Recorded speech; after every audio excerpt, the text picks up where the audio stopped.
nobody's broken. I don't like to ever say that anybody's broken, but more so get back to a mindset of empowerment. Today is part 3 of our interview series. Part 1 was, I sound like 3, that's 6. Today is part 3 of our interview series. Part 1 was Taylor and self-love. Part 2 was Laura, Rebecca, and movement for your soul. And part 3 is diets. Fuck 'em. Jess, holistic nutritionist and owner of the Holistic Picture. Jess and I just had real talk about body image and diet culture. Take some time for yourself, grab your favorite food, and enjoy this conversation. Oh my God. People will push their body sometimes in the name of like health. I'm like, oh my God. Safety, Yeah, I'm like, I'm like, I've never been big.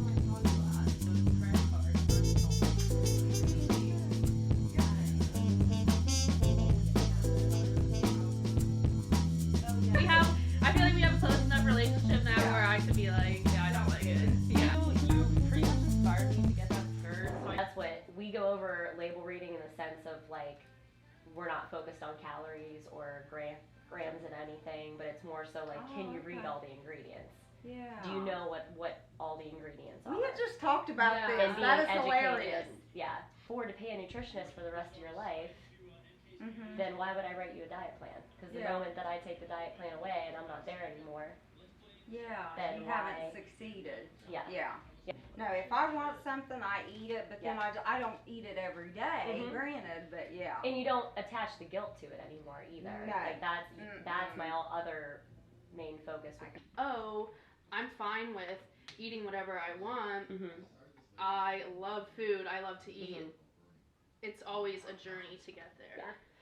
I would say for the majority of people, because Unless you're that bad. goes, and it goes back to like the unlearning part of it. Yeah. Is like, I came from a background of Yeah. like orthorexia Yeah. and like overworking out and being obsessed, and I got so stressed out from that that it was like, why do I even care about this anymore? And I was so focused on everything else that I almost couldn't care about it anymore. Yeah, because I went from basically weighing myself every day, counting calories, to counting macros, Mm-hmm. to being in a more stable place. Yeah. Where I am now at a place where I eat what fulfills me or what makes me happy in that moment. Mm-hmm. I'm not just, oh, I need to eat this because it's perceived as healthy. Yeah. Or, oh, I need to eat this because this fits into my diet. Mm-hmm. People have such a history with dieting that it's hard to sometimes move to that mindset. Yeah. And that journey, I think it's important to note that when you've been in a mindset and in the culture that we live in, that you have been living like that the majority of your life, because that's for a lot of people just how we grow up. Some people are lucky enough that, that wasn't ever brought up in their household. But then even if it was in a healthy environment, as you go through middle school and high school and college, it's driven down your throat anyways. Body image, dieting, just looking a certain way, being jealous and comparing yourself to everybody else in the room always gets you to the point where now it's about stripping that away and coming back to who you innately were, because that's how we are all born. We're all born knowing what we should eat and kind of guiding our own selves to what we crave and what fulfills us, like you said. But when we are so driven by a dieting culture, it gets us to a point where a lot of people are fed up. They don't feel like they can even come back from that a lot of times. So what we do, and like what I try to strive to do, is to get people back to a lifestyle that they enjoy, because a lot of people don't actually enjoy dieting. They might enjoy it for like the first week, you're like, yeah, I enjoy this. I love days. this. I love my salad with chicken. Yeah. I love this, all these veggies, and then basically over the weekend you fall off, you quote unquote cheat, and you're like, oh, I'll just start on Monday. Yeah. Oh, I'll just start this day. Yeah. It's not an actual lifestyle that you can continue. Right.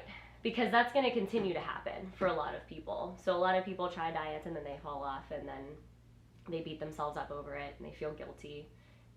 Or even if they're mid-diet and they have that weekend where they fall off or they cheat or whatever it may be, that still falls back on that mental state, which we both have a background with that of like just it fuels stress and it fuels anxiety and it fuels depression and it fuels self-sabotaging and all of that stuff, and it gets us, I think, especially as women, in a place where we're just like feel so down about ourselves that we just want to give up on things a lot of times.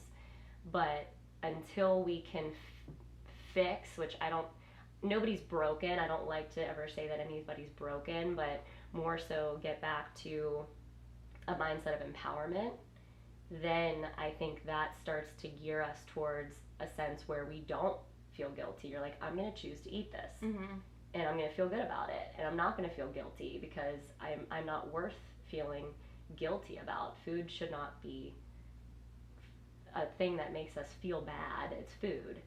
So I think that's, for a lot of people, is the biggest thing, is kind of getting in that mindset shift of getting out of dieting culture a little bit more. I think people don't enjoy their food. No. They just use it as a way to meet, if they're dieting or in this diet mindset, it's a way to like meet their calories, or you know, if they're on Weight Watchers and counting points, they save their points until the end of the weekend, and then they do whatever they're doing with them. It's not about actually listening to your body and what you actually want in that moment. It's just figuring out kind of how to trick the system, or like see what you can get away with. Get the bad foods in. And I don't really think there are bad foods. It's just about balance. Yeah. All that stuff comes from years of dieting culture, and still, I'm sure, years to come, because we're so far from a healing community in the health and wellness space in a lot of ways.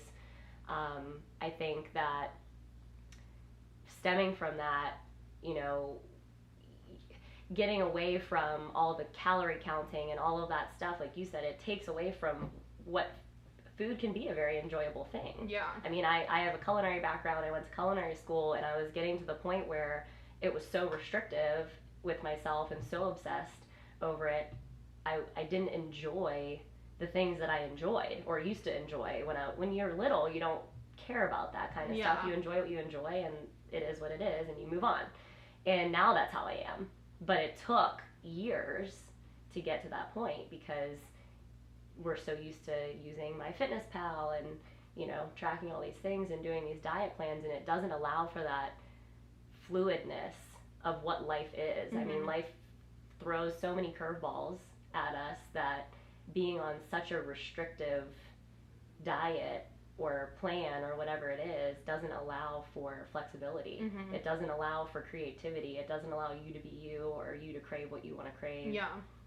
And when you kind of take those bad foods, which I hate that term, off of like this, you know, we talked about earlier, off to this pedestal, you know, it's up on this pedestal, it's this shiny thing that is unattainable because you shouldn't have it, and usually the things that we can't have, we want the most. All the time. And when you kind of take that shininess off of it, it just becomes another thing that you can eat. When you take the restrictive aspect out, now you know that it's always available to you, and sometimes you can have it and you know that it's always there, so it doesn't feel like you have to binge on it anymore, or that you can't have it when you want to have it, and it almost makes you find that balance when you know that you can eat what you want to eat. And your body will crave nutritious foods too. So once you start to kind of find your groove with it and dive into that self-awareness of like what feels good at that moment, sometimes a cookie feels really good, sometimes a salad feels really good. Yeah. And it's just, doesn't have to be such a strict right or wrong kind of thing. So. That's the other day I was craving a salad. I was like, oh, I really want a salad. Yeah, sometimes you do. This one sounds so good right now. Yeah. But then sometimes I'm like, oh, I really want pizza. And have the pizza. Yeah, I'm like, oh, and it doesn't tonight I need to really be want like pizza. a super like healthy pizza. Yeah. Like have whatever favorite pizza you have. I feel like people let food control their life because of diet culture. Mm-hmm. It's just like their life revolves around it. Their plans have to be planned around food. I know I used to be that way. I used to be like, okay, I need to eat dinner at this time because I was doing IF. Like, if we don't have dinner as a family at this time, I'm not eating dinner with you guys. Or like, if we're going out to dinner, I need to see a menu beforehand so I can pick out what I want. Just that mindset was me. Mm-hmm. And then I had probably tried every single diet there's known to man, so I've gone through all of that. I've also been really unhealthy when it comes to the way I've treated my body. And then I think just another thing to talk about is how we value the way people look. It's just not something that I feel should be as important as we make it. I think we've talked about this before. Like, I was opening my store and I had lost a lot of weight and everyone was like, oh, you look so great. And it was my grand opening and no one was really talking about the store, but they were talking about the way I looked. They're like, oh, what'd you do? And I was like, oh, it's just stress and coffee. And everyone thought it was a joke, but I was like, no, seriously. It's just like stress, working out without eating, and coffee. Yeah. Nothing to it, really. If you want to try the diet, I don't suggest it, but like, have at it. Yeah. Instead of talking about my accomplishments as a business owner, it was just like, no, you look good. Yeah. And I was like, okay, guys. Yeah. I've had very similar experiences with that, like having a past history and still struggling with anxiety from time to time. When I'm anxious, I don't eat. So some people stress eat, I stress don't eat. I go like the other way, and they're like, you're so lucky. And I'm like, no, I'm not lucky. Yeah. That's not a healthy thing. It very much so looks like an eating disorder when you're in that state of mind. And it was the same thing. I had traveled for work, tried to get, I had a stint back in the hospitality management industry and still didn't enjoy it. And I was super anxious and I was away from home. I was stressed. I actually wasn't working out anymore. So I lost all muscle mass that I did have. And I lost a ton of weight because I wasn't eating nearly enough as I should be, nor was I muscular anymore either from just not doing anything.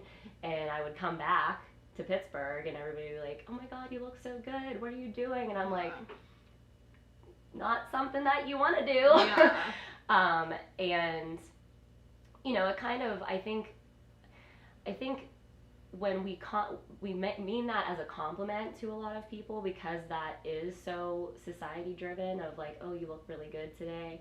But instead, like, I've caught myself still. I mean, sometimes you do. You catch yourself because we've grown up in that type of system, that I've tried to be more awakened to the fact of, instead of saying, oh, you look really good because you've lost a lot of weight, you know, compliment their outfit or compliment like how strong they look or how happy they look, or something that doesn't focus just solely on if they're thin or whatever it is. I know I try to do that in the gym now a lot of times, and instead of just focusing on the weight loss aspect, it's just, it takes time, just like your own personal journey takes time. It's the same thing. Because I know, and I'm sure you felt the same way. Well, you said you're like, well, what about everything else that I'm doing? And I felt more so like, well, what did you think about me before? Yeah. If I look so good now, well, that's kind what of what did you value about me before, kind of thing. That's how I feel now, actually, just because I've gained weight since then. So I'm just like, wow, I wonder what they think of me now because I don't look the way I did when I opened my store. So I'm not struggling with body image issues, but it brings kind of back some of my feelings I've had in the past, just because people are so focused on the way you look. And especially being in this industry with fashion and fitness, it's sometimes even harder. People expect you to look a certain way, and people will comment on things like that. So it's just kind of like, ooh, I wonder what they think now that I don't look that way. Yeah, I get that a lot, you know, because being in the field that I'm in, it's the same thing with when you are labeled as a certain thing. Like as a nutritionist, people think that I do a certain thing with people, or that I should look a certain way, or I should eat a certain way. And I get almost scared sometimes to like post on social media if I'm like eating wings or having a beer or whatever it is, because there are so many people out there that just put you in this box of what you should be, and it restricts you from just being who you are. And it can be about body image, it can be about, you know, if people think that you're, you know, on this journey of self-discovery and finding a nutritious lifestyle, and that looks different to every single person.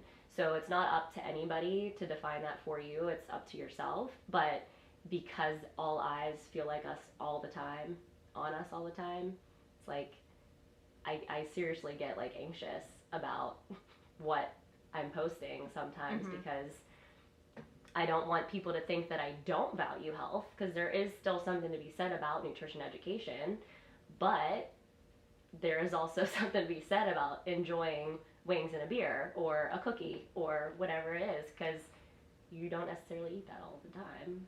But it's the same thing, that is just being so comparison focused in our society. Same with body image, same with even how you should run a business. It's the same, everybody judges on every single thing that you do, and it's not their call, it's your call. So yeah, but we both had very similar experiences with that body image judgment. So I think you got this. And beer. Pumpkin beer.